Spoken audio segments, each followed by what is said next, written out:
तर आज आपण या ठिकाणी सकारमर्शी कारखान्याचे सभासद किर्दकर यांच्या प्लॉटवरती आलो आहे. तर त्या ठिकाणी आपल्याला ह्या बेटावरती पोकाबोंग नावाच्या रोगाचा प्रादुर्भाव इथं दिसतोय.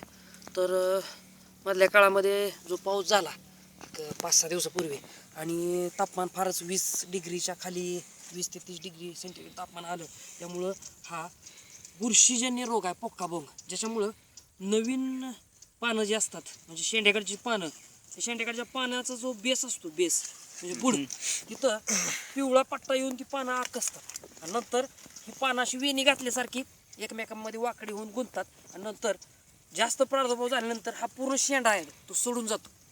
हा बुरशीजन्य रोग आहे. पहिल्यांदा हवेतनं त्याचा प्रसार होतो, नंतर बेण्यातनंही प्रसार होतो, मातीतून आणि पाण्यातून, याचा पावसाच्या पाण्यातून प्रसार होत असतो.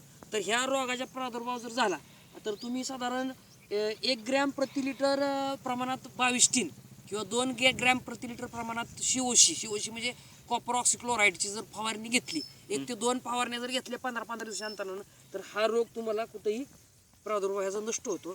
फ्युजेरियम मोनोलिफॉर्मी नावाच्या बुरशीमुळं या रोगाचा प्रादुर्भाव दिसतो. तर साधारण महिनाभर जर हा रोग ऊसामध्ये राहिला तर 1 महिन्यामध्ये तुम्ही जर वाढीच्या अवस्थेमध्ये 6 ते 9 महिन्याच्या काळात जर वाढीच्या अवस्थेच्या काळात जर साधारण 4 कांड्या जर कमी ह्याच्या धरल्या तुम्ही 1 महिन्याचा वाढ थांबल्यामुळं, तर साधारण 50 ग्रॅमची कांडी पकडली 200 ग्रॅम एका ऊसाचं वजन कमी होऊ शकतं.